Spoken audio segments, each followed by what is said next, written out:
about today is a little bit about what your experience has been thus far, okay? And then I want to talk about some of your strategies and your overall approach in working with these homeowners. What drives you with them, and how what drives you affects how you handle them, especially particularly on when you get an appointment or a tentative appointment sent to you, all right, from the leads that from our program. How do you handle that call when you call them back to prime them to get their trust and be able to set up an appointment and get the listing?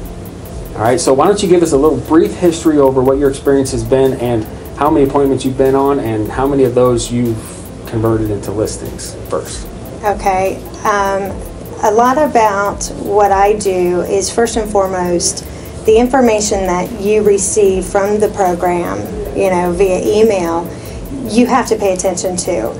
You are being given just such a wealth of information. I mean, the call center really does a fabulous job at making sure that we have the address, that you know how many months they are behind.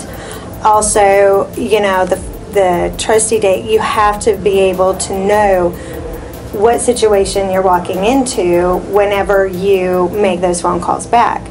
So a lot of times what I'll do is actually pull up the tax records, the property tax records, so that I can find out a little bit more about the home, find out what they paid for it, find out where that, you know, comparable is, so that we have an idea maybe about, you know, how much they are upside down. Sometimes it makes a difference if they've put a lot of cash down.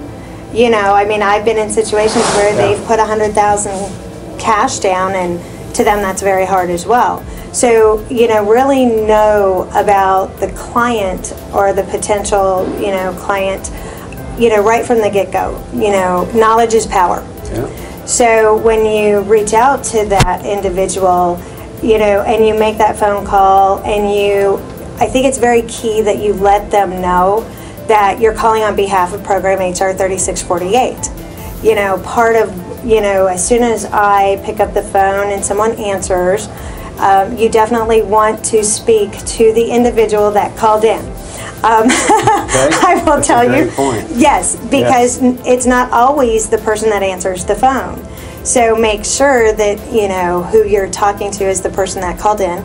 I actually got a daughter one time, and she actually called in on behalf of her mother. So, you know, you've got to be prepared for those as well.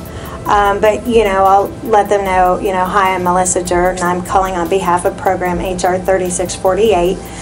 And, you know, they're like, oh, okay, you know, and I'll say, tell me a little bit about why you called. That's why I call it a listening appointment, because, you know, you've got to, before you can really help them, you've got to be able to understand why they called in the first place. Yeah. You know, and then when they open up, then you've got to be able to dialogue based on, you know, what they're calling.